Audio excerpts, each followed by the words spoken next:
충격. 한국 문화의 힘이 영국 정부를 당황하게 만들었습니다. 영국 외무부가 최근 긴급 회의를 소집한 이유 들어보셨나요? 한국에 유학 가는 영국인들의 귀국 거부율이 지난해 대비 347% 증가했습니다. 이 통계 뒤에 숨겨진 진실은 더 놀랍습니다. 영국 명문대 출신의 한 여성이 영국 대사관에 보낸 편지에는 이렇게 적혀 있었습니다. 영국에서는 결코 느낄 수 없었던 따뜻함이 있습니다. 이곳에서 찾은 진정한 집을 두고 돌아갈 수 없습니다.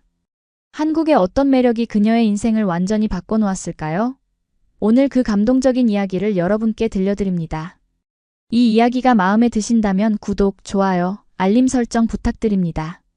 안녕하세요, 여러분. 오늘 들려드릴 이야기는 제 인생을 완전히 바꿔놓은 한국에서의 경험입니다. 저는 영국 런던 출신의 에밀리라고 합니다. 지금은 서울에 살고 있지만 4년 전만 해도 저는 한국이라는 나라가 제 인생에 이토록 큰 영향을 미칠 거라고는 상상조차 하지 못했습니다. 영국에서의 제 삶은 겉으로 보기엔 완벽했어요. 명문대를 졸업하고 좋은 직장도 얻었죠. 하지만 무언가 채워지지 않는 공허함이 있었습니다. 주말이면 친구들과 펍에 가고 휴가 때는 유럽 여행을 다니는 평범한 일상이었지만 마음 한구석에는 늘 이게 다인가? 라는 의문이 있었어요. 그러던 어느 날 대학 시절 알게 된 한국인 유학생 친구 지수가 한국 음식을 만들어준 적이 있었어요. 처음 맛본 김치찌개와 불고기의 맛은 충격적이었죠. 그 맛은 단순한 음식 이상의 무언가가 있었습니다. 지수는 음식을 만들면서 한국의 문화와 정을 이야기했고 저는 그 이야기에 점점 빠져들게 되었습니다. 한국 사람들은 음식을 나누는 걸 정말 중요하게 생각해. 함께 먹고 마시며 정을 나누는 거지. 우리는 이걸 정이라고 불러. 처음엔 그저 이국적인 문화에 대한 호기심이었을 뿐이었어요. 하지만 그 호기심은 점점 커져갔고 대학을 졸업한 후에는 런던의 한 한국 식당에서 일하기 시작했습니다. 그곳에서 저는 자연스럽게 한국어를 배우게 되었고 한국 문화에 더 깊이 빠져들게 되었죠. 식당에서 일하면서 만난 한국인들은 항상 따뜻했어요. 처음 보는 저에게도 마치 오랜 친구처럼 대해주었고 한국어를 배우려는 제 노력에 진심으로 기뻐해 주었습니다. 그들이 보여준 따뜻함은 런던의 차가운 비 내리는 날씨와는 너무나 대조적이었어요. 에밀리, 한국어 발음이 정말 좋아졌네요. 곧 한국에 가면 현지인처럼 지낼 수 있겠어요. 그렇게 2년을 보내면서 저는 결심했습니다. 직접 한국에 가서 그들의 문화와 언어를 더 깊이 배우고 싶다고요. 마침 서울의 한 대학교에서 외국인을 위한 한국어 연수 프로그램이 있다는 것을 알게 되었고 용기를 내어 지원했습니다. 그리고 운 좋게도 합격하게 되었죠. 떠나기 전날 밤 저는 설렘과 두려움이 뒤섞인 채 잠을 이루지 못했어요. 미지의 나라로 떠나는 여정이 어떨지, 그곳에서 제가 잘 적응할 수 있을지 걱정이 되었습니다. 하지만 그보다 더 큰 것은 새로운 세계에 대한 기대였어요. 에밀리, 정말 부럽다. 용기 있게 결정했네. 한국에서 좋은 경험 많이 하고 와. 친구들은 제 결정을 응원해 주었지만 동시에 걱정도 많이 했어요. 저는 그동안 영국을 떠나본 적이 없었거든요. 그래도 저는 굳은 결심을 가지고 비행기에 올랐습니다. 12시간의 긴 비행 끝에 인천공항에 도착했을 때 제 마음속에는 이상한 평온함이 찾아왔어요. 마치 오랫동안 잊고 있었던 곳에 돌아온 것 같은 느낌이었습니다. 하지만 그 평온함은 오래가지 못했습니다. 공항에서 나오자마자 저는 현실과 마주하게 되었어요. 모든 것이 낯설었습니다. 간신히 읽을 수 있는 한글 간판들, 빠르게 오가는 사람들, 이해할 수 없는 방송 안내. 갑자기 제가 얼마나 멀리 와 있는지 실감했죠. 괜찮아, 에밀리. 이건 그저 시작일 뿐이야. 곧 적응하게 될 거야. 스스로를 달래며 택시를 타고 미리 예약해둔 게스트하우스로 향했습니다.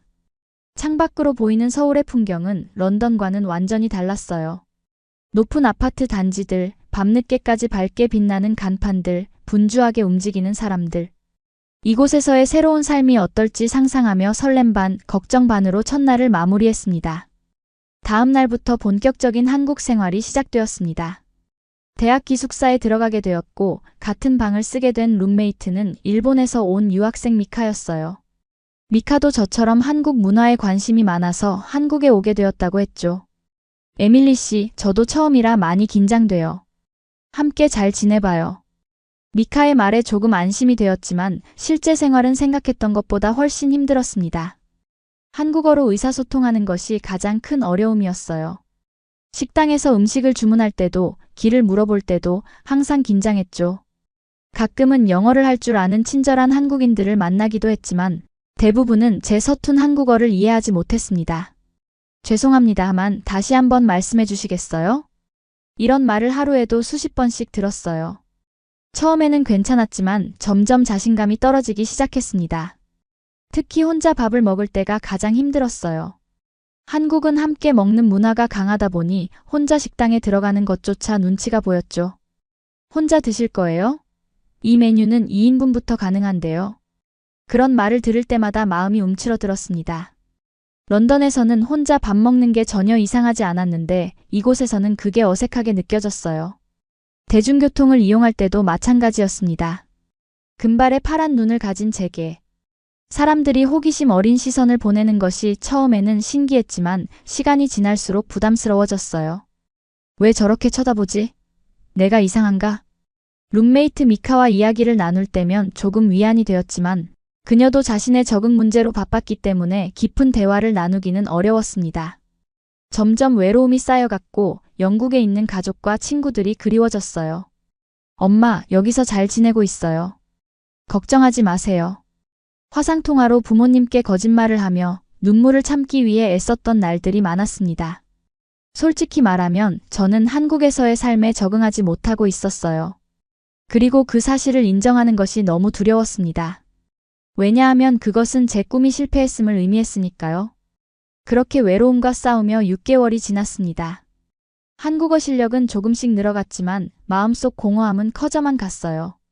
어느 날 밤 한강공원을 혼자 걷다가 문득 깨달았습니다. 나는 왜 여기 있는 걸까?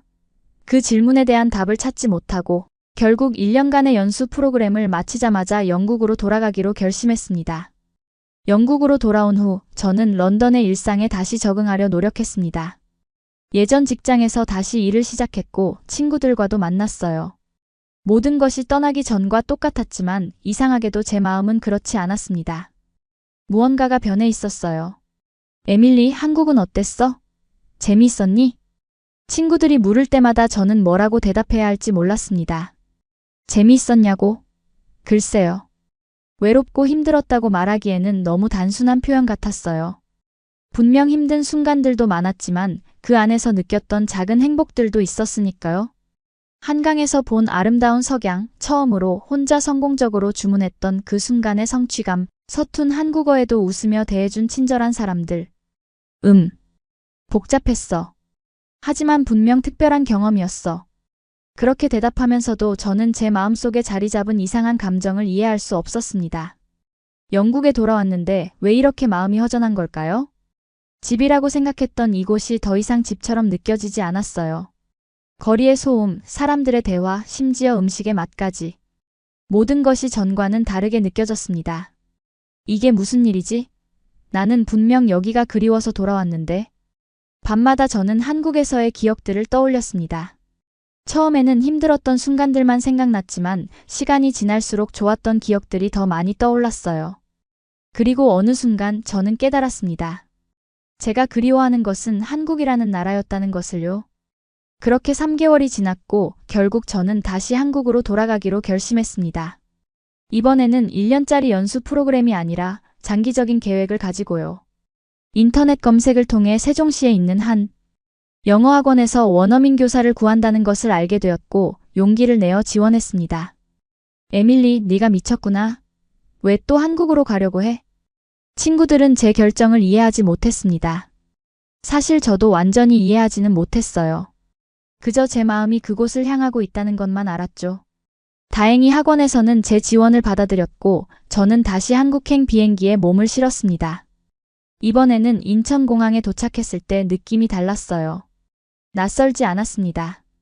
오히려 기분 좋은 긴장감이 있었죠. 이번에는 달라질 거야. 더 많은 사람들을 만나고 더 깊이 문화를 이해할 거야. 세종시는 서울과는 또 다른 느낌이었습니다. 계획된 신도시답게 깔끔하고 정돈된 느낌이 있었어요. 학원에서 제공해준 원룸의 짐을 풀고 새로운 생활을 시작했습니다. 영어 교사로서의 일은 생각보다 즐거웠어요. 아이들은 순수했고 제 서툰 한국어를 웃음으로 받아주었습니다. 선생님, 오늘은 한국어 많이 늘었어요. 그런 말을 들을 때마다 마음이 따뜻해졌습니다. 하지만 퇴근 후의 시간은 여전히 외로웠어요. 동료 교사들은 대부분 가족이 있거나 다른 친구들과 시간을 보냈고 저는 혼자 시간을 보내는 경우가 많았습니다. 물론 첫 번째 방문 때보다는 한국어 실력이 늘어서 일상생활이 훨씬 수월해졌지만 그래도 깊은 대화를 나눌 수 있는 친구가 없다는 것은 여전히 아쉬웠어요. 오늘도 혼자 저녁이네. 그렇게 또다시 외로움과 싸우며 3개월이 지났습니다. 어느 날 학원에서는 한국인 선생님이 새로 부임하게 되었어요. 그의 이름은 윤재였습니다. 윤재 선생님은 해외 생활 경험이 있어서인지 외국인인 저에게 자연스럽게 다가왔어요. 안녕하세요, 에밀리 선생님. 식사는 하셨나요?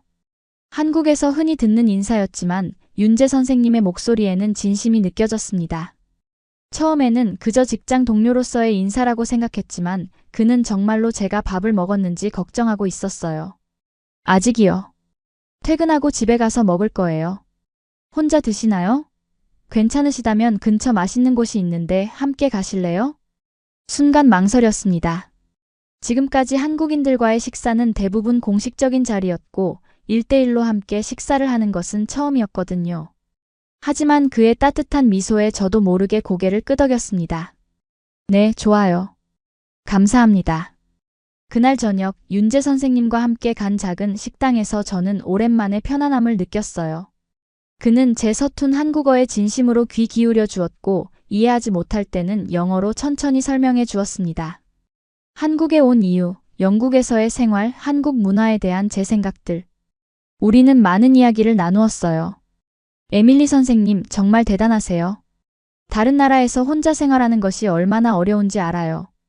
저도 미국에서 공부할 때 많이 외로웠거든요. 그의 말에 갑자기 눈물이 났습니다. 그동안 아무에게도 말하지 못했던 제 외로움과 불안을 누군가가 이해해 준다는 것이 너무 감사했어요. 죄송해요. 갑자기 이러면 안 되는데? 아니에요. 울고 싶을 때 우는 것도 중요해요. 한국에서 힘든 일 있으면 언제든 말해주세요. 제가 도울 수 있는 건 도와드릴게요. 그날 이후로 윤재 선생님과 저는 종종 함께 식사를 하게 되었습니다. 처음에는 단순한 동료애라고 생각했지만 시간이 지날수록 제 마음에는 다른 감정이 자라나고 있었어요. 그의 배려와 따뜻함, 진심 어린 관심은 제 마음을 조금씩 열게 만들었습니다. 한 달 정도가 지났을 때 윤재 선생님은 저에게 주말에 시간이 있는지 물었어요. 이번 주말에 시간 되세요? 제 친구들이 삼겹살 파티를 하는데 에밀리 선생님도 초대하고 싶어요. 처음으로 한국인 모임에 초대받은 것이었습니다. 설레면서도 한편으로는 걱정이 되었어요. 다들 한국어로 빠르게 대화할 텐데 제가 잘 따라갈 수 있을지, 민폐가 되지는 않을지. 괜찮을까요? 제 한국어가 아직. 걱정 마세요. 다들 영어도 조금씩 할 수 있고 에밀리 선생님의 한국어도 충분히 좋아요. 무엇보다 다들 에밀리 선생님을 만나고 싶어 해요. 그의 말에 용기를 내어 초대를 수락했습니다. 그리고 그 결정이 제 인생을 바꾸는 전환점이 될 줄은 그때는 몰랐어요. 주말이 되어 윤재 선생님의 친구들과의 모임에 참석했습니다. 처음에는 긴장했지만 그의 친구들은 모두 저를 반갑게 맞아주었어요. 특히 영어를 잘하는 친구 몇 명이 저와 영어로 대화를 시작하며 부담을 덜어주었죠. 에밀리, 한국 음식 중에 제일 좋아하는 게 뭐예요? 김치찌개요. 처음에는 매워서 힘들었는데 이제는 없으면 섭섭해요. 모두가 웃으며 제 말에 반응했고 누군가는 이제 진짜 한국 사람 다 됐네 라고 농담을 했습니다. 처음으로 저는 한국에서 소속감을 느꼈어요. 외국인으로서가 아니라 그저 한 사람으로 받아들여지는 느낌이었죠. 삼겹살을 구워 먹으며 소주를 조금씩 마시고 한국의 문화와 영국의 문화에 대해 이야기하는 시간은 너무 즐거웠습니다. 윤재 선생님은 계속해서 저를 대화에 포함시키려 노력했고 제가 이해하지 못하는 부분이 있으면 친절하게 설명해 주었어요. 에밀리, 한국에서 특별히 가보고 싶은 곳 있어요? 제주도요. 사진으로만 봤는데 정말 아름다워 보여요. 그럼 다음 연휴에 같이 가요. 우리 모임에서 종종 여행을 가거든요. 에밀리도 이제 우리 모임 멤버니까. 그 말에 저는 진심으로 행복했습니다. 이제 더 이상 혼자가 아니었어요. 모임이 끝난 후 윤재 선생님이 집까지 배웅해 주었습니다. 오늘 재미있으셨어요? 친구들이 에밀리 선생님을 정말 좋아하더라고요. 네, 정말 즐거웠어요. 모두 너무 친절했어요. 특히 윤재 선생님 덕분에 편하게 있을 수 있었어요. 그의 얼굴에 미소가 번졌습니다. 그리고 조금 망설이더니 말했어요. 사실 에밀리 선생님을 처음 봤을 때부터 이야기를 나누고 싶었어요. 항상 혼자 있는 것 같아 보여서 말을 걸고 싶었는데 용기가 나지 않았어요. 정말요? 제가 무서워 보였나요? 아니요, 반대예요. 너무 아름다워서 다가가기 어려웠어요. 순간 제 얼굴이 뜨거워졌습니다. 영국에서는 이런 직설적인 표현을 들어본 적이 없었거든요. 어떻게 반응해야 할지 몰라 그저 웃음으로 넘겼습니다. 과장이세요. 그냥 평범한 영국 여자일 뿐인데. 에밀리 선생님은 전혀 평범하지 않아요. 용기 있고 도전적이고 정말 특별해요. 집 앞에 도착했을 때 윤재 선생님은 조심스럽게 물었습니다. 혹시 내일 시간 되세요? 한강에 벚꽃이 예쁘게 피었는데 함께 보러 갈래요? 그렇게 우리의 첫 데이트가 시작되었습니다. 한강공원에서의 벚꽃 산책은 마치 영화 속 장면 같았어요. 분홍빛 꽃잎이 바람에 흩날리는 모습, 강 위로 비치는 햇살, 그리고 그 옆에서 함께 걷는 윤재의 모습. 모든 것이 완벽했습니다. 영국에도 벚꽃이 있나요? 있긴 하지만 이렇게 많이 모여 있지는 않아요. 정말 아름다워요. 매년 이맘때면 한국 사람들은 벚꽃 구경을 많이 와요. 우리는 이걸 꽃놀이라고 해요. 함께 음식도 먹고 사진도 찍고 특별한 추억을 만드는 시간이죠. 그날 우리는 많은 이야기를 나누었습니다. 서로의 가족, 꿈, 좋아하는 음악, 영화. 평범한 대화였지만 그의 모든 말에 진심이 담겨 있다는 것을 느낄 수 있었어요. 특히 그가 자신의 어린 시절 이야기를 할 때는 마치 소중한 비밀을 나누는 것처럼 진지했습니다. 저는 사실 어렸을 때 많이 아팠어요. 병원에서 보낸 시간이 많았죠. 그때 외국 의사 선생님이 저에게 영어 동화책을 읽어주셨는데 그게 영어에 관심을 갖게 된 계기였어요. 그래서 영어 교사가 되고 싶었던 거예요. 그런 어려운 시간이 있었군요. 지금은 건강해 보여서 다행이에요. 네, 지금은 괜찮아요. 그 경험 덕분에 제가 더 강해졌다고 생각해요. 그리고 에밀리 선생님을 만날 수 있었으니까 모든 게 다 의미가 있었던 것 같아요. 그의 말에 가슴이 떨렸습니다. 갑자기 모든 것이 선명해졌어요. 영국에서 느꼈던 공허함, 한국에 대한 이상한 그리움, 다시 돌아오게 된 이유. 어쩌면 이 모든 것이 윤재를 만나기 위한 과정이었을지도 모른다는 생각이 들었습니다. 그날 이후로 우리는 자주 만나게 되었고 점점 더 가까워졌어요. 윤재는 제게 한국의 다양한 모습을 보여주었습니다. 번화한 도시의 활기찬 모습뿐만 아니라 조용한 시골 마을의 평화로움도 함께 나누었죠. 그리고 무엇보다 그는 제게 함께라는 단어의 의미를 가르쳐 주었습니다. 한국 사람들은 우리라는 말을 참 좋아해요. 우리 집, 우리 가족, 우리나라. 모든 것을 함께 소유하고 나누는 개념이죠. 영국은 좀 다른 것 같아요. 더 개인주의적이랄까? 내 집, 내 가족이라고 표현하죠. 어떤 게 더 좋아요? 이제는 우리가 더 따뜻하게 느껴져요. 윤재와 함께한 시간이 6개월 정도 지났을 때 그는 저에게 특별한 제안을 했습니다.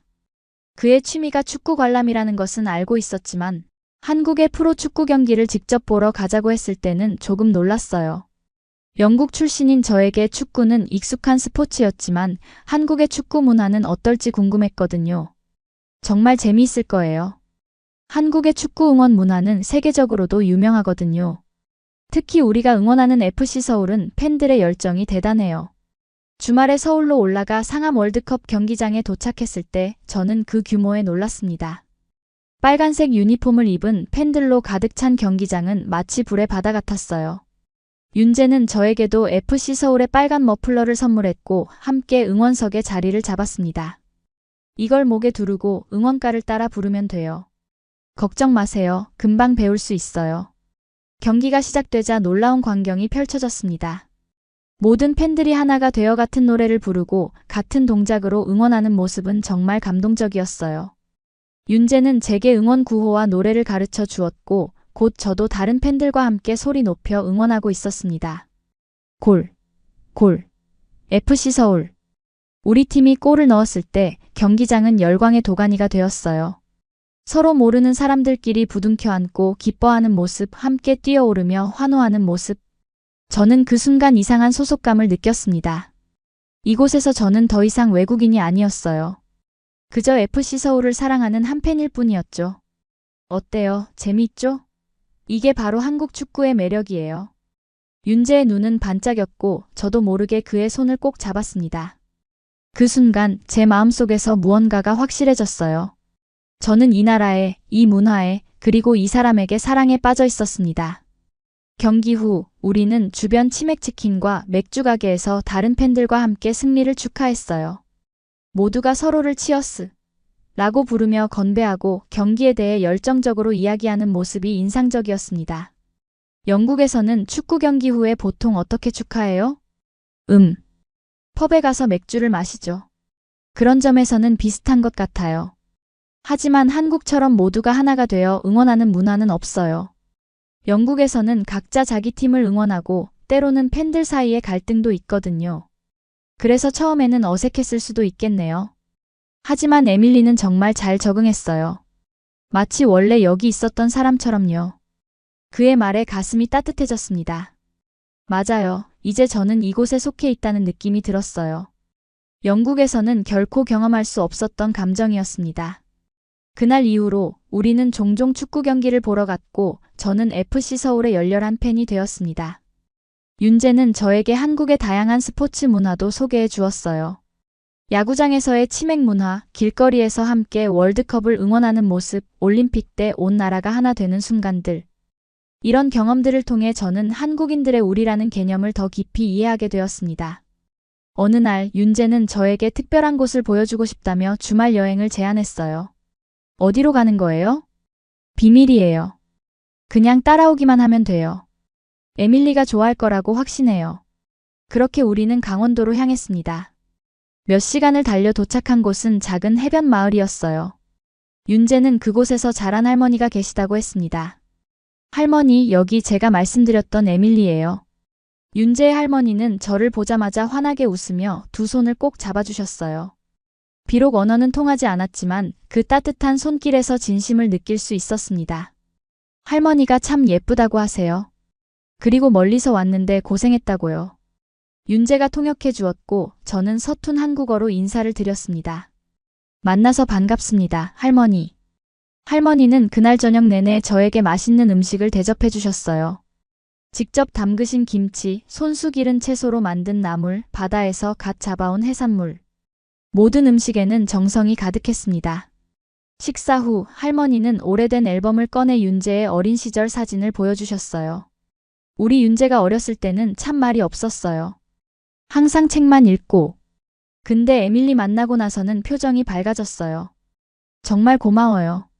윤재가 할머니의 말씀을 번역해 주었을 때 저는 감동의 말을 잇지 못했습니다. 사실 윤재가 저에게 미친 영향이 더 컸는데 할머니는 오히려 제게 감사하고 계셨어요. 아니에요, 할머니. 제가 더 감사해요. 윤재 덕분에 한국이 이제 제 두 번째 집이 되었어요.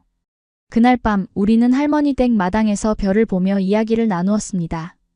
윤재는 이 마을에서의 추억, 할머니와 함께 보낸 여름방학 처음으로 바다에서 수영을 배운 이야기들을 들려주었어요. 그의 이야기를 들으며 저는 영국에서는 결코 경험할 수 없었던 따뜻함을 느꼈습니다. 에밀리, 행복해요? 네, 정말 행복해요. 이렇게 특별한 곳을 보여줘서 고마워요. 할머니가 에밀리를 정말 좋아하세요. 나중에 또 와달라고 하셨어요. 꼭 다시 올게요. 이번에는 한국어를 더 배워서 할머니와 직접 대화할 수 있게요. 윤재는 미소를 지으며 제 손을 꼭 잡았습니다. 그 순간 저는 깨달았어요. 제가 찾던 것은 단순한 문화체험이나 언어 습득이 아니었다는 것을요. 저는 소속감을 찾고 있었고 윤재와 그의 가족 그리고 한국이라는 나라에서 그것을 발견했습니다. 계절이 바뀌고 저와 윤재의 관계는 더욱 깊어졌습니다. 하지만 모든 관계가 그렇듯 우리 사이에도 어려움이 없지는 않았어요. 문화적 차이에서 오는 오해, 가치관의 차이, 그리고 무엇보다 미래에 대한 불확실성이 우리를 때로는 힘들게 했습니다. 특히 윤재의 부모님을 처음 만났을 때는 정말 긴장됐어요. 할머니와는 달리 부모님은 제가 외국인이라는 사실에 약간의 거리감을 두시는 것 같았습니다. 특히 어머니는 종종 한국어로 빠르게 말씀하셔서 제가 이해하지 못하는 경우가 많았어요. 어머니, 좀 천천히 말씀해 주세요. 에밀리가 아직 한국어가 서툴러요. 알았어. 근데 우리 아들이랑 정말 진지한 거니? 그냥 한국 체험하다 언젠가는 본국으로 돌아가는 거 아니고? 윤재가 통역해주지 않았지만 저는 그 말의 의미를 어렴풋이 이해할 수 있었습니다. 어머니의 걱정은 당연했어요. 많은 외국인들이 한국에서 일정 기간을 보내다 결국 자신의 나라로 돌아가니까요. 어머니, 저는 윤재를 정말 사랑해요. 그리고 한국은 이제 제 두 번째 집이에요. 쉽지 않겠지만 정말 최선을 다할게요. 제 진심 어린 말에 어머니의 표정이 조금 누그러졌습니다. 비록 완전히 마음을 열어주시지는 않았지만 적어도 기회를 주시겠다는 느낌이었어요.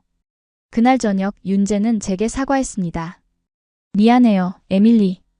어머니가 좀 보수적이셔서. 괜찮아요. 이해해요. 어머니 입장에서는 아들이 외국인과 사귀는 게 걱정될 수 있죠. 시간이 필요할 뿐이에요. 하지만 내심 저도 불안했습니다. 정말 우리의 관계가 미래에도 지속될 수 있을까? 문화적 차이, 가족의 반대, 비자 문제. 많은 장애물이 있었어요. 그리고 가장 큰 문제는 제 자신의 불안감이었습니다. 이곳에서의 생활이 영원히 지속될 수 있을지, 언젠가는 다시 외로움을 느끼게 될지. 그런 생각들이 가끔 저를 괴롭혔어요. 어느 날 윤재와 함께 한국의 전통시장을 방문했을 때의 일입니다. 활기찬 시장 분위기에 취해 있던 저는 갑자기 어떤 할머니 상인이 저를 불러 세우는 소리에 깜짝 놀랐어요. 아가씨, 여기 와봐요. 이거 한번 먹어봐요. 할머니는 방금 구워낸 호떡을 하나 내밀고 계셨습니다. 저는 고맙게 받아 한 입 빼어 물었고 그 달콤한 맛에 감탄했어요. 맛있죠? 우리 손녀도 이거 좋아해요. 근데 외국에서 왔어요? 한국어 잘하네. 네, 영국에서 왔어요. 아직 한국어 많이 부족해요. 아니에요, 정말 잘해요. 여기 얼마나 있었어요? 1년 정도요. 1년 만에 이렇게 잘하다니. 대단하네. 한국 남자친구 있어요? 할머니의 직설적인 질문에 저는 살짝 당황했지만 윤재를 가리키며 웃었습니다. 네, 여기 있어요. 할머니는 윤재를 위아래로 훑어보더니 만족스러운 표정으로 고개를 끄덕였어요. 잘생겼네. 잘 만났어. 근데 결혼은 언제 해? 이번에는 윤재도 당황한 표정이었습니다. 우리는 아직 결혼에 대해 구체적으로 이야기해 본 적이 없었거든요. 아, 아직 그런 계획은. 뭐 해? 좋은 사람 만났으면 빨리 결정해야지. 인생은 짧아요. 할머니는 우리에게 호떡을 하나 더 주시며 윙크를 했습니다. 그리고는 다른 손님들을 상대하기 위해 바쁘게 움직이셨어요. 우리는 잠시 어색한 침묵 속에서 호떡을 먹었습니다. 할머니 말씀이 틀리지는 않으신 것 같아요. 윤재가 조심스럽게 말을 꺼냈습니다. 무슨 뜻이에요? 우리 미래에 대해 진지하게 생각해 본 적 없잖아요. 에밀리는 한국에서 계속 살고 싶어요? 아니면 언젠가는 영국으로 돌아가고 싶어요? 갑작스러운 질문에 저는 잠시 생각에 잠겼습니다. 사실 이 질문은 제 자신에게도 끊임없이 던져왔던 것이었어요. 영국은 제가 태어나고 자란 곳이지만 한국은 제가 새롭게 발견한 집이었습니다. 두 곳 모두 제 일부였죠. 솔직히 잘 모르겠어요. 하지만 한 가지 확실한 건 윤재와 함께하고 싶다는 거예요. 어디에서든지요. 윤재의 눈에 깊은 감동이 어렸습니다. 그는 제 손을 꼭 잡고 말했어요. 저도 같은 마음이에요. 에밀리가 있는 곳이 제 집이에요. 그날 이후로 우리는 미래에 대해 더 자주 이야기하게 되었습니다. 결혼, 가족, 직업, 모든 가능성에 대해 열린 마음으로 대화했어요. 그 과정에서 문화적 차이로 인한 갈등도 있었지만 그것은 오히려 우리 관계를 더욱 단단하게 만들었습니다. 특히 윤재의 어머니와의 관계도 조금씩 나아지고 있었어요. 어느 날 어머니께서 저를 따로 불러 한국 요리를 가르쳐 주신다고 했습니다. 처음에는 긴장했지만 함께 김치를 담그고 떡볶이를 만들면서 어머니의 다른 모습을 볼 수 있었어요. 엄격한 표정 뒤에는 아들을 사랑하는 따뜻한 마음이 있었습니다. 에밀리, 우리 윤재가 어렸을 때부터 책임감이 강했어. 네가 힘들 때 많이 의지가 될 거야. 근데 가끔은 너무 진지해서 스트레스를 많이 받아. 네가 옆에서 잘 웃게 해줬으면 좋겠어. 그날 어머니가 해주신 말씀은 제게 큰 의미가 있었습니다. 그것은 단순한 조언이 아니라 어머니께서 우리의 관계를 인정해 주신다는 신호였어요. 저는 진심으로 감사함을 표했습니다. 네, 어머니. 제가 윤재를 항상 행복하게 해줄게요. 약속할게요. 시간이 흐르면서 저는 한국 생활에 점점 더 익숙해졌습니다. 이제는 혼자서도 대중교통을 이용하고 식당에서 주문하고 심지어 복잡한 행정 절차도 처리할 수 있게 되었어요. 한국어 실력도 많이 늘어서 간단한 뉴스를 이해하고 한국 드라마도 자막 없이 볼 수 있을 정도가 되었습니다. 하지만 가장 큰 변화는 제 마음속에서 일어났어요. 이제 저는 더 이상 외국인이라는 정체성에 갇혀 있지 않았습니다. 물론 여전히 가끔은 문화적 차이로 인한 어려움이 있었지만 그것은 더 이상 장벽이 아닌 제 인생의 일부로 받아들이게 되었어요. 윤재와의 관계도 더욱 깊어졌습니다. 우리는 이제 함께 미래를 계획하고 있었어요. 저는 한국에서 영주권을 신청하기 위한 준비를 시작했고, 윤재는 더 안정적인 직장을 찾기 위해 노력하고 있었습니다. 그러던 어느 날 영국에서 급한 연락이 왔습니다. 아버지께서 갑자기 심장마비로 입원하셨다는 소식이었어요. 저는 즉시 영국행 비행기를 예약했고 윤재는 저를 공항까지 배웅해 주었습니다. 걱정 마세요. 아버님 곧 좋아지실 거예요. 제가 여기서 계속 연락할게요. 그리고 에밀리가 필요하면 언제든지 영국으로 갈 준비가 되어 있어요. 윤재의 따뜻한 말에 용기를 얻었지만 비행기에 오르면서 이상한 불안감이 들었습니다. 이번 영국 방문이 제 인생에 어떤 영향을 미칠지 예감이라도 한 듯이요. 런던에 도착하자마자 병원으로 향했습니다. 다행히 아버지는 위기를 넘기고 회복 중이셨어요. 하지만 의사는 앞으로 몇 개월간 집중적인 관리가 필요하다고 했습니다. 어머니는 지쳐 보였고 동생도 일과 간병을 병행하느라 힘들어했어요. 에밀리, 네가 와줘서 정말 다행이야. 아버지가 너무 보고 싶어 하셨어. 어머니의 말씀에 죄책감이 들었습니다. 저는 자신의 꿈을 좇아 한국으로 떠났고 그동안 가족들에게 충분한 관심을 기울이지 못했어요. 병실에 누워 계신 아버지를 보니 그 죄책감은 더욱 커졌습니다. 항상 건강하고 활기찼던 아버지가 이렇게 약해진 모습을 보는 것은 너무나 고통스러웠어요. 에밀리, 내 딸. 왔구나. 보고 싶었어. 아버지의 힘없는 목소리에 눈물이 왈칵 쏟아졌습니다. 제가 한국에 있는 동안 여기 가족들은 저 없이 어려움을 겪고 있었던 거예요. 아빠, 제가 왔어요. 이제 걱정 마세요. 제가 곁에 있을게요. 그렇게 저는 영국에 머물기로 결정했습니다. 처음에는 몇 주 정도만 있을 계획이었지만 아버지의 회복이 예상보다 느렸고 가족들은 제 도움을 필요로 했어요. 윤재에게 상황을 설명했고 그는 이해해 주었습니다. 가족이 최우선이에요. 아버님이 완전히 회복되실 때까지 영국에 있어야 해요. 걱정 마세요. 우리 마음은 항상 연결되어 있으니까요. 매일 밤 윤재와 화상통화를 하며 서로의 일상을 나누었지만 시간이 지날수록 거리감이 느껴지기 시작했어요. 한국에서의 생활, 그곳에서 만났던 사람들, 심지어는 한국어까지. 모든 것이 점점 멀게 느껴졌습니다. 그리고 영국에서의 일상이 다시 자리를 잡기 시작했어요. 오랜만에 만난 친구들, 익숙한 거리, 어릴 때부터 다니던 가게들. 모든 것이 편안하게 느껴졌습니다. 특히 가족과 함께하는 시간은 제가 얼마나 그들을 그리워했는지 깨닫게 해주었어요. 한 달이 지났을 때 아버지는 많이 좋아지셨지만 아직 완전한 회복까지는 시간이 필요했습니다. 그리고 그때 제 예전 직장에서 연락이 왔어요. 국제부서에서 일할 사람을 찾고 있는데 제 경험과 한국어 실력이 큰 도움이 될 거라고 했습니다. 에밀리, 이건 정말 좋은 기회야. 네가 한국에서 배운 것을 여기서도 활용할 수 있잖아. 어머니의 말씀에 저는 갈등했습니다. 이 일자리를 받아들인다면 영국에 더 오래 머물러야 한다는 의미였어요. 하지만 동시에 가족 곁에 있으면서도 한국과의 연결을 유지할 수 있는 방법이기도 했습니다. 고민 끝에 저는 윤재에게 솔직하게 이야기했어요. 윤재, 여기서 일자리 제안을 받았어요. 아직 완전히 결정한 건 아니지만 아버지가 회복될 때까지는 영국에 있어야 할 것 같아요. 그리고 이 일을 통해 한국과 영국을 연결하는 역할을 할 수 있을 것 같고요. 화상통화 너머로 윤재의 표정이 굳어지는 것을 볼 수 있었습니다. 하지만 그는 억지로 미소를 지으며 말했어요. 그럴 수도 있죠. 에밀리의 결정을 존중해요. 하지만 언제쯤 돌아올 수 있을까요? 잘 모르겠어요. 아버지 상태를 봐야 하고 이 일이 어떻게 진행될지도 지켜봐야 해요. 대화 이후 우리 사이에는 미묘한 긴장감이 감돌았습니다. 둘 다 현실적인 문제에 직면하고 있었어요. 장거리 연애가 얼마나 지속될 수 있을지, 미래에 대한 불확실성이 우리 관계에 어떤 영향을 미칠지. 결국 저는 그 일자리를 받아들였고 영국에서의 생활이 다시 시작되었습니다. 처음에는 한국이 너무 그리웠어요. 매운 음식의 맛, 붐비는 지하철, 친절한 이웃들. 심지어 한국의 습한 여름까지도 그리웠죠. 하지만 시간이 지날수록 영국의 편안함 속에 다시 젖어들기 시작했습니다. 윤재와는 여전히 연락을 주고받았지만 대화의 주제는 점점 줄어들었고 통화 시간도 짧아졌어요.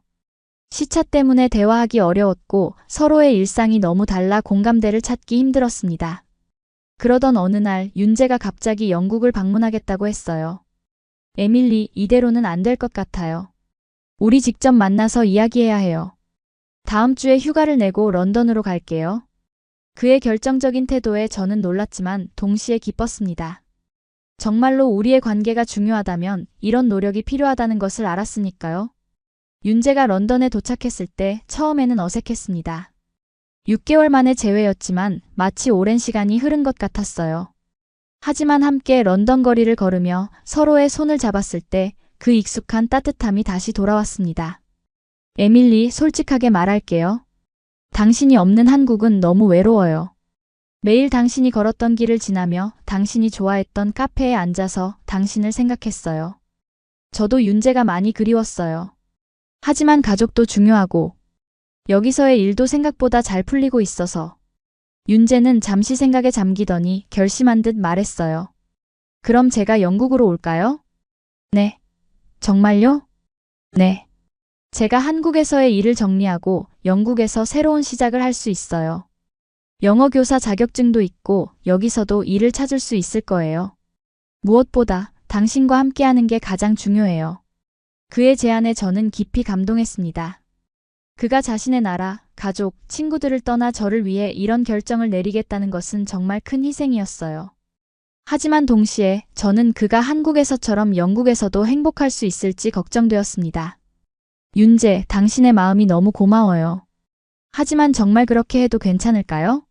한국에서의 생활, 가족, 친구들 모두 두고 오는 건데 에밀리가 한국에서 용기를 내서 새로운 시작을 했던 것처럼 저도 할 수 있어요. 무엇보다 우리가 함께라면 어디든 집이 될 수 있어요. 그렇지 않나요? 윤재의 말에 눈물이 흘렀습니다. 그는 제가 한국에서 느꼈던 그 소속감을 이해하고 있었어요. 그리고 이제는 그가 저와 함께 새로운 소속감을 만들고자 했습니다. 정말 그래도 괜찮아요? 네, 에밀리와 함께라면 어디든 좋아요. 그렇게 우리는 함께 영국에서의 새로운 시작을 계획하기 시작했습니다. 윤재는 한국으로 돌아가 일을 정리하고 영국에서의 취업 준비를 시작했어요. 그리고 저는 그가 영국 생활에 잘 적응할 수 있도록 도울 준비를 했습니다. 윤재가 영국으로 이주한 지 3개월이 지났습니다. 처음에는 모든 것이 순조롭게 진행되는 듯 했어요.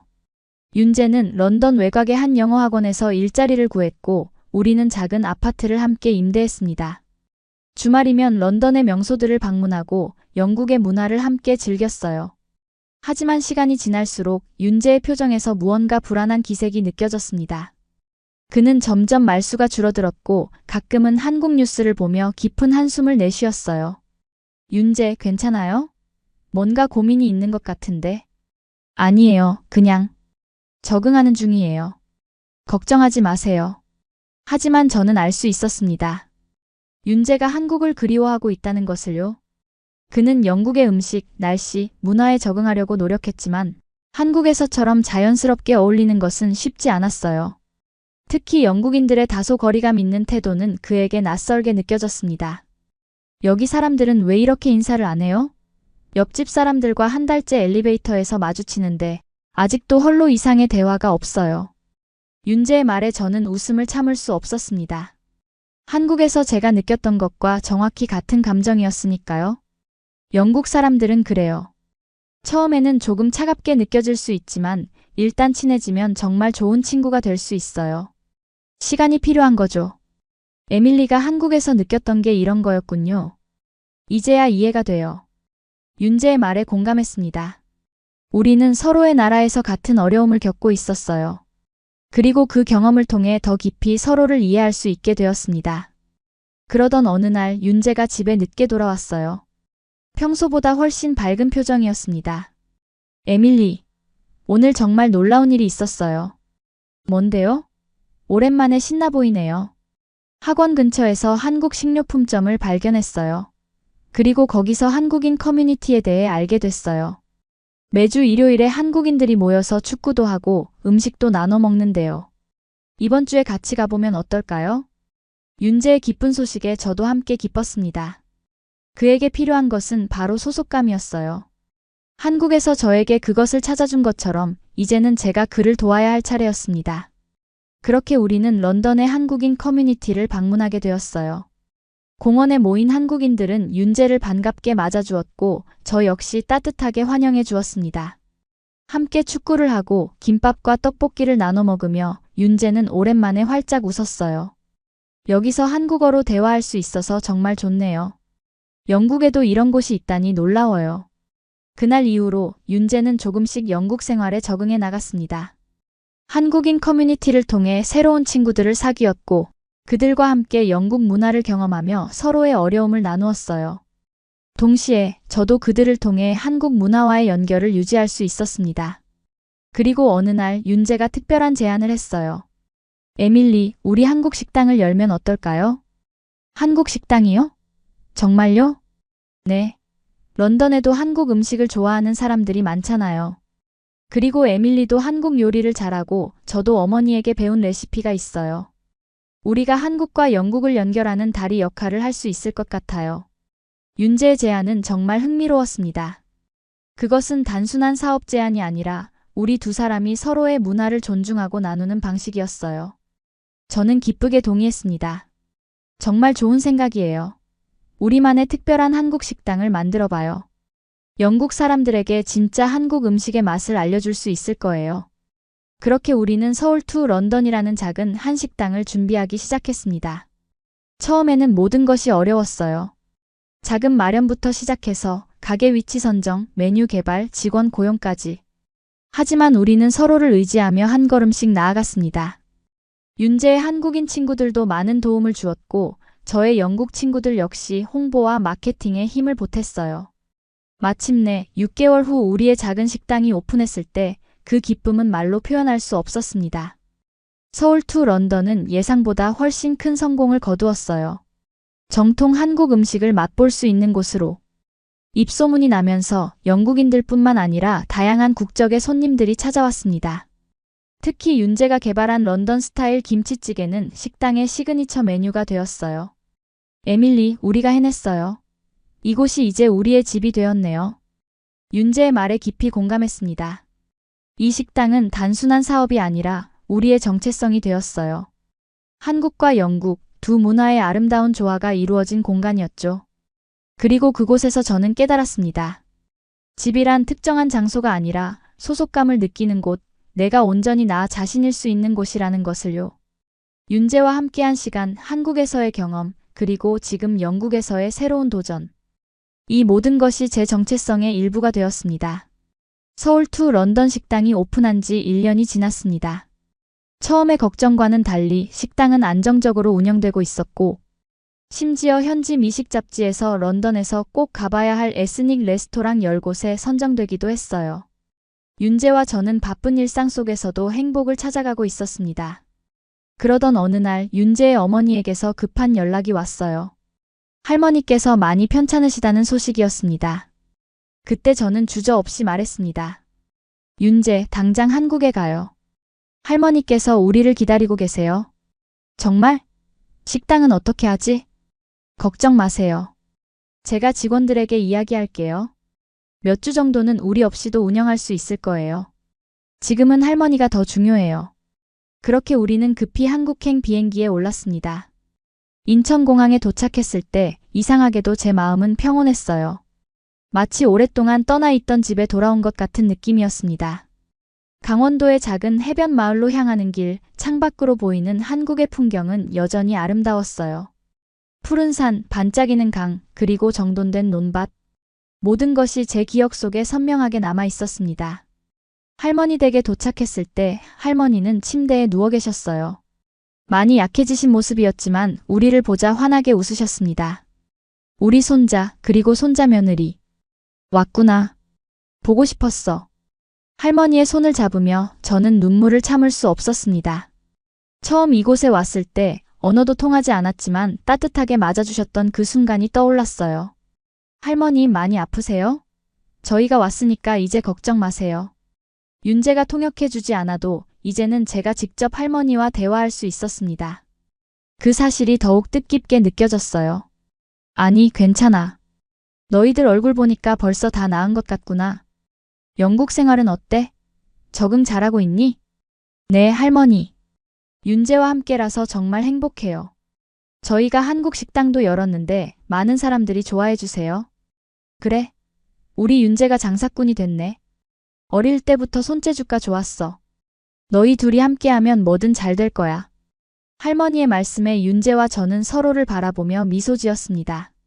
비록 지금은 영국에서 살고 있지만 우리의 뿌리는 여전히 이곳 한국에 있었어요. 할머니는 다행히 우리가 도착한 후 상태가 호전되었습니다. 의사 선생님도 놀랄 정도로 빠른 회복이었어요. 할머니께서는 그저 우리가 보고 싶어서 병이 나셨던 것 같다고 농담하셨습니다. 한국에 머무는 동안 우리는 윤재의 가족들과 많은 시간을 보냈어요. 특히 윤재의 어머니와 저는 더욱 가까워졌습니다. 이제는 서로를 더 깊이 이해하고 존중하게 되었거든요.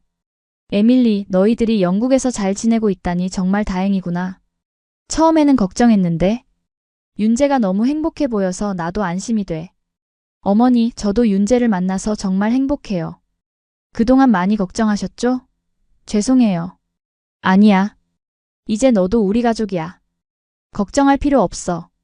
어머니의 말씀에 가슴이 뭉클해졌습니다. 우리 가족이라는 그 말이 얼마나 큰 의미를 가지는지 이제는 정말로 이해할 수 있었어요. 한국에서의 3주가 빠르게 지나갔고 우리는 다시 영국으로 돌아가야 했습니다. 떠나기 전날 밤 할머니는 우리를 따로 불러 이야기하셨어요. 너희들이 영국에서 잘 지내고 있다니 정말 기쁘구나. 하지만 가끔은 한국에도 와주렴. 이곳도 너희의 집이니까. 네, 할머니. 꼭 자주 올게요. 걱정 마세요. 그리고 에밀리, 고마워. 우리 윤재를 행복하게 해줘서. 할머니의 말씀에 저는 고개를 숙였습니다.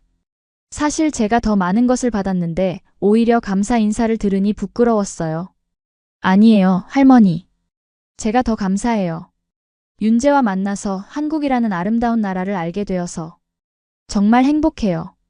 다음 날 우리는 다시 인천공항으로 향했습니다. 비행기에 오르기 전 윤재가 문득 물었어요. 에밀리, 혹시 우리 나중에 한국으로 돌아올 생각도 있어요? 그의 질문에 저는 잠시 생각에 잠겼습니다. 사실 저도 이번 방문을 통해 많은 것을 느꼈어요. 한국의 따뜻함, 가족의 소중함, 그리고 이곳에서 느꼈던 특별한 소속감. 언젠가는 그럴 수도 있을 것 같아요. 지금은 런던에서의 삶이 좋지만 미래에는 누가 알겠어요? 윤재는 한국으로 돌아오고 싶어요? 글쎄요, 확실하진 않아요. 하지만 이번에 다시 한국에 와보니 이곳도 여전히 제 마음의 일부라는 걸 느꼈어요. 에밀리와 함께라면 어디든 행복할 것 같아요. 그의 말에 미소를 지었습니다. 우리는 이제 두 개의 집을 가진 사람들이었어요. 영국과 한국, 두 나라 모두 우리의 일부였고 그것은 우리를 더 풍요롭게 만들어 주었습니다. 영국으로 돌아온 후 서울 투 런던 식당은 더욱 번창했습니다. 우리는 한국에서 가져온 새로운 레시피와 아이디어를 메뉴에 추가했고 손님들의 반응은 매우 좋았어요. 특히 할머니께서 직접 알려주신 된장찌개는 영국인들에게도 인기 있는 메뉴가 되었습니다. 그리고 몇 개월 후 기대하지 않았던 기쁜 소식이 들려왔어요. 저는 임신을 했고 우리는 곧 부모가 될 예정이었습니다. 윤재는 그 소식을 듣자마자 기쁨의 눈물을 흘렸어요. 에밀리, 정말 믿을 수 없어요. 우리가 부모가 된다니. 너무 행복해요. 윤재의 눈물 어린 미소를 보며 저도 함께 감격했습니다. 새 생명의 탄생은 우리에게 또 다른 변화를 가져올 터였지만 그 변화가 두렵지 않았어요. 오히려 설렘과 기대가 가득했습니다. 윤재, 우리 아이는 정말 특별한 아이가 될 거예요. 영국과 한국, 두 문화를 모두 가진. 맞아요. 두 나라의 장점을 모두 배울 수 있겠죠. 한국의 정과 영국의 예절. 생각만 해도 벌써 자랑스러워요. 임신 소식을 들은 양가 부모님들은 모두 기뻐하셨습니다. 특히 윤재의 어머니는 곧바로 한국에서 필요한 물품들을 보내주시겠다고 하셨고, 제 부모님은 아기방을 꾸미는데 도움을 주셨어요. 두 가족은 비록 언어와 문화는 달랐지만 손주를 향한 사랑은 똑같았습니다. 에밀리, 한국에서는 임신한 여성이 특별한 음식을 많이 먹어요. 어머니가 미역과 여러 보양식 레시피를 보내주셨는데 함께 만들어 볼까요? 물론이죠. 영국에서는 보통 그런 전통이 없지만 한국의 임신 문화가 정말 흥미로워요. 아기를 위해서라면 뭐든 해볼 거예요. 그렇게 우리는 한국의 전통적인 임신 문화와 영국의 의료 시스템을 결합해 특별한 임신 생활을 보냈습니다. 한국에서는 태명을 짓는 문화가 있다고 해서 우리는 아기의 태명을 하늘이라고 지었어요. 영국과 한국의 하늘 아래에서 자라날 우리 아이를 상징하는 이름이었죠. 임신 중에도 식당 일은 계속되었습니다. 다행히 믿을 수 있는 직원들이 많아서 제가 조금씩 일을 줄여나가도 운영에는 문제가 없었어요. 그리고 예상치 못하게 임신한 제 모습이 오히려 식당에 특별한 분위기를 더했습니다. 오, 에밀리. 임신 중이신데도 일하시는 거예요? 정말 대단하세요. 단골 손님들은 제 배가 불러오는 모습을 보며 진심으로 축하해 주었고, 한국인 손님들은 특히 더 많은 관심과 조언을 주었어요. 그들은 저에게 한국의 임신 중 주의사항이나 전통적인 지혜를 나누어 주었고, 저는 그 모든 것을 감사히 받아들였습니다. 한국에서는 임신부가 뾰족한 것을 보면 아기가 사납게 태어난다고 해요. 그리고 복숭아를 많이 먹으면 아기 피부가 복숭아처럼 예뻐진대요. 이런 이야기들은 과학적 근거는 없을지 몰라도 오랜 세월 동안 이어져 온 문화적 지혜였기에 저는 재미있게 들었어요. 윤재도 한국의 전통을 계승하는 것이 중요하다고 생각했기에 우리는 가능한 한 많은 한국 전통을 따르려 노력했습니다. 임신 8개월 차에 접어들었을 때 윤재는 특별한 제안을 했어요. 에밀리, 아이가 태어나기 전에 한국에 한 번 더 가면 어떨까요? 할머니도 만나고 부모님께도 인사드리고 또 아이에게도 태교가 될 것 같아요. 그의 제안은 정말 좋은 생각이었습니다.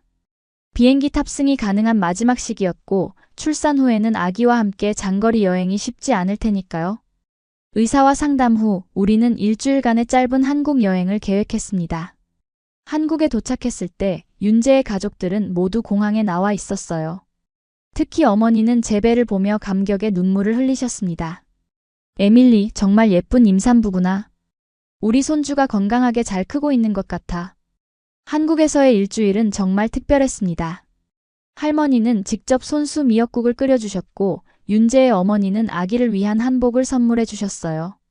친척들은 모두 모여 태교를 위한 음악회를 열어주었고 윤재의 친구들은 아기를 위한 장난감과 책을 가득 안겨주었습니다. 그 중에서도 가장 감동적이었던 것은 할머니께서 주신 선물이었어요. 이건 우리 집안의 대대로 내려오는 베개야. 내가 윤재 아빠를 낳을 때 쓰던 거고 윤재 어머니도 윤재를 낳을 때 썼지. 이제 에밀리가 우리 아이를 낳을 때 쓰면 좋겠구나. 그 오래된 베개에는 세대의 이야기가 담겨 있었습니다. 그것은 단순한 물건이 아니라 가족의 역사와 전통이었어요. 저는 감사의 마음을 담아 그 선물을 받았습니다. 정말 감사합니다, 할머니. 이 베개로 저도 건강한 아기를 낳을게요. 그리고 언젠가는 우리 아이가 자신의 아이를 낳을 때 이 베개를 물려주겠습니다. 영국으로 돌아오는 비행기에서 윤재와 나는 한국에서의 시간을 되돌아보았습니다. 그곳에서 느낀 가족의 따뜻함, 전통의 소중함, 그리고 우리 아이가 물려받게 될 풍요로운 문화적 유산에 대해 이야기했어요. 에밀리, 우리 아이는 정말 행운아예요. 두 나라의 문화를 모두 경험할 수 있으니까요. 맞아요, 윤재. 그리고 우리가 함께라면 아이에게 양쪽 문화의 아름다움을 모두 가르칠 수 있을 거예요. 그렇게 우리는 두 문화 사이에서 새로운 가족의 이야기를 시작하게 되었습니다. 그것은 단순히 한국과 영국의 결합이 아니라 사랑과 존중, 그리고 이해를 바탕으로 한 새로운 문화의 탄생이었어요. 드디어 우리 아이가 태어났습니다. 10시간의 진통 끝에 건강한 여자아이가 세상에 나왔어요. 윤재는 출산 과정 내내 제 옆을 지켜주었고 아이가 태어나는 순간 우리 둘 다 눈물을 흘렸습니다. 에밀리, 정말 고마워요. 당신이 우리에게 준 이 선물. 정말 소중해요. 윤재는 떨리는 손으로 아기를 안아들었습니다. 그의 눈에는 형언할 수 없는 사랑과 감동이 가득했어요. 저는 그 순간 우리의 모든 여정이 이 작은 생명을 만나기 위한 것이었다는 생각이 들었습니다. 아이의 이름은 소피아 윤서라고 지었어요. 소피아는 제 할머니의 이름에서 따왔고 윤서는 윤재의 할머니 이름의 한 글자와 서울의 서를 합친 것이었습니다. 영국과 한국, 두 나라의 이름을 가진 우리 아이는 그 이름처럼 특별한 아이로 자랄 것이라고 믿었어요. 소피아 윤서가 태어난 소식은 양가 가족들에게 큰 기쁨을 안겨주었습니다. 제 부모님은 즉시 병원을 찾아왔고 윤재의 부모님은 화상통화로 손녀의 얼굴을 보며 감격하셨어요. 특히 윤재의 할머니는 화상통화에서 눈물을 흘리시며 말씀하셨습니다. 이렇게 예쁜 증손녀를 볼 수 있다니. 정말 복받은 할머니구나. 소피아 윤서야, 할머니가 많이 사랑한다. 소피아 윤서가 우리 가족에 합류하면서 삶의 모든 것이 변화했습니다. 식당 운영 시간을 조정해야 했고 밤잠을 포기해야 할 때도 많았어요. 하지만 그 모든 어려움은 아이의 미소 한 번으로 녹아내렸습니다. 특히 윤재는 놀라울 정도로 헌신적인 아버지가 되었어요. 그는 기저귀를 갈고 젖병을 데우고 자장가를 불러주는 일을 마치 평생 해온 것처럼 자연스럽게 해냈습니다. 한국의 전통 육아법과 영국의 현대적인 방식을 적절히 결합해가며 우리는 함께 부모로서 성장해 나갔어요. 윤재, 한국에서는 아기에게 이렇게 많은 옷을 입히나요? 영국에서는 너무 많은 옷이 오히려 좋지 않다고 하는데 한국은 아기가 감기 걸릴까 봐 더 따뜻하게 입히는 편이에요. 하지만 영국 기준도 맞는 것 같아요. 우리 둘의 방식을 절충해보는 건 어떨까요? 이렇게 서로의 문화적 차이를 존중하며 우리는 소피아 윤서를 위한 최선의 방법을 찾아 나갔습니다. 때로는 의견 차이로 다투기도 했지만 그 과정 자체가 우리 가족만의 새로운 문화를 만들어가는 소중한 시간이었어요. 소피아 윤서가 6개월이 되었을 때 우리는 한국을 방문하기로 결정했습니다. 할머니의 건강이 다시 악화되었다는 소식을 들었고 할머니께서 증손녀를 꼭 안아보고 싶어 하셨기 때문이에요. 긴 비행시간이 걱정되었지만 소피아 윤서는 놀랍게도 12시간 비행 내내 잘 참아주었습니다. 인천공항에 도착했을 때 윤재의 가족들은 모두 나와 있었어요. 특히 어머니는 소피아 윤서를 보자마자 안아들고 눈물을 흘리셨습니다. 우리 손녀. 사진으로만 봤는데 실물이 더 예쁘구나. 에밀리, 정말 예쁜 아이를 낳아줘서 고마워. 할머니 댁에 도착했을 때 할머니는 비록 몸은 약해지셨지만 정신은 또렷하셨어요. 소피아 윤서를 품에 안으시더니 할머니의 주름진 얼굴에 환한 미소가 번졌습니다. 우리 소피아 윤서, 할머니가 많이 기다렸어. 정말 예쁘구나. 영국과 한국의 피를 모두 가진 특별한 아이. 할머니는 네가 자라서 어떤 사람이 될지 너무 궁금하단다. 할머니의 말씀에 저는 깊은 감동을 느꼈습니다. 이 작은 아기 안에는 두 나라의 역사와 문화가 함께 흐르고 있었어요. 그리고 그것은 단순한 혼합이 아니라 완전히 새로운 무언가를 만들어내고 있었습니다. 한국에서의 이주는 마치 긴 잔치와 같았어요. 친척들과 친구들이 모두 소피아 윤서를 보기 위해 찾아왔고 매일 새로운 선물과 축하가 이어졌습니다. 특히 윤재의 친구들은 아기를 위한 돌잔치를 미리 준비해 주었어요. 비록 정확한 돌은 아니었지만 그 마음만은 진심이었습니다. 에밀리, 한국에서는 아이가 첫 생일을 맞이하면 돌잔치라는 특별한 행사를 해요. 아이 앞에 여러 물건을 놓고 아이가 무엇을 집느냐에 따라 미래를 점치는 재미있는 전통이 있죠. 정말 흥미로운 전통이네요. 영국에는 그런 게 없어요. 소피아 윤서가 1살이 되면 한국식 돌잔치를 꼭 해주고 싶어요. 귀국 전날 밤 할머니는 우리를 침대 곁으로 불러 특별한 부탁을 하셨어요. 윤재야, 에밀리야. 내가 하나 부탁하고 싶은 게 있구나. 네, 할머니. 무슨 말씀이든 해주세요. 소피아 윤서가 자라면서 한국어도 꼭 가르쳐 주렴. 그리고 한국의 문화와 전통도. 물론 영국의 문화도 중요하지만 두 나라의 아름다움을 모두 알 수 있게 해주면 좋겠구나. 걱정 마세요, 할머니. 저희도 그렇게 할 생각이에요. 소피아 윤서는 한국어와 영어를 모두 배우게 될 거예요. 그리고 자주 한국에 와서 할머니와 많은 시간을 보낼 수 있게 해드릴게요. 할머니는 만족스러운 표정으로 고개를 끄덕이셨습니다. 그리고 소피아 윤서의 작은 손을 잡으며 말씀하셨어요. 소피아 윤서야, 너는 정말 특별한 아이란다. 두 나라, 두 문화의 다리가 되어 더 넓은 세상을 볼 수 있을 거야. 할머니는 네가 자라서 어떤 사람이 될지 너무 기대가 된단다. 할머니의 말씀은 마치 축복과도 같았습니다. 저는 그 순간 소피아 윤서가 자라면서 어떤 여정을 걷게 될지 상상했어요. 한국과 영국 두 나라의 문화를 모두 품은 채 그녀는 어떤 사람이 될까요? 어떤 선택을 하게 될까요? 그리고 그 과정에서 우리는 어떻게 그녀를 지원해야 할까요? 영국으로 돌아오는 비행기에서 소피아 윤서는 평화롭게 잠들어 있었습니다. 저는 그 작은 얼굴을 바라보며 생각했어요. 이제 우리 가족의 이야기는 새로운 장을 시작했다고. 그리고 그 이야기는 한국과 영국 두 나라를 넘나들며 계속될 것이라고. 에밀리 행복해요? 윤재의 질문에 저는 미소를 지으며 대답했습니다. 네, 정말 행복해요. 윤재와 함께, 그리고 소피아 윤서와 함께. 이보다 더 행복할 수는 없을 것 같아요. 저도 같은 마음이에요. 에밀리를 만나서 한국과 영국이라는 두 개의 집을 갖게 되어서, 그리고 소피아 윤서라는 기적 같은 선물을 받게 되어서 정말 감사해요. 저는 윤재의 손을 꼭 잡았습니다. 우리의 여정은 때로는 힘들고 어려웠지만 그 모든 순간이 우리를 이곳으로 이끌었다고 생각하니 감사한 마음이 들었어요.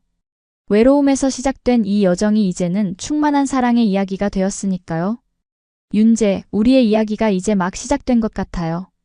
앞으로도 많은 도전이 있겠지만 함께라면 모든 것을 헤쳐나갈 수 있을 거예요. 맞아요, 에밀리. 우리의 이야기, 그리고 소피아 윤서의 이야기.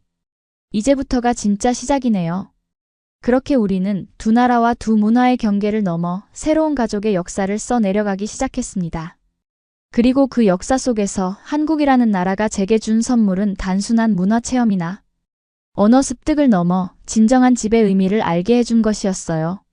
처음 한국에 왔을 때 느꼈던 그 외로움은 이제 더 이상 존재하지 않았습니다. 대신 그 자리에는 따뜻한 가족의 사랑과 두 문화를 아우르는 풍요로운 삶이 자리 잡고 있었어요.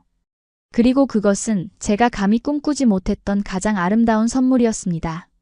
이렇게 저의 이야기를 마무리하며 여러분께 한 가지 질문을 드리고 싶습니다. 여러분은 어떤 곳에서 진정한 집의 의미를 찾으셨나요? 그것이 특정 장소일 수도 있고 사람일 수도 있고 혹은 여러분 자신의 마음속일 수도 있을 것입니다. 한국은 저에게 외로움을 극복하고 진정한 집의 의미를 찾게 해준 특별한 나라입니다. 그리고 그 여정에서 만난 윤재와 우리의 소피아 윤서는 제 삶의 가장 큰 축복입니다. 여러분도 각자의 여정에서 자신만의 집을 찾으시길 바랍니다. 그리고 그 과정이 때로는 어렵고 외롭더라도 끝내는 아름다운 결실을 맺게 되리라 믿습니다. 이 영상이 마음에 드셨다면 좋아요와 구독, 그리고 알림 설정 부탁드립니다. 여러분의 이야기도 댓글로 공유해 주시면 정말 기쁠 것 같습니다. 한국에서의 경험, 다른 문화와의 만남 혹은 여러분만의 집을 찾은 이야기. 어떤 것이든 환영합니다. 여러분과 함께 더 많은 이야기를 나눌 수 있기를 기대합니다. 감사합니다.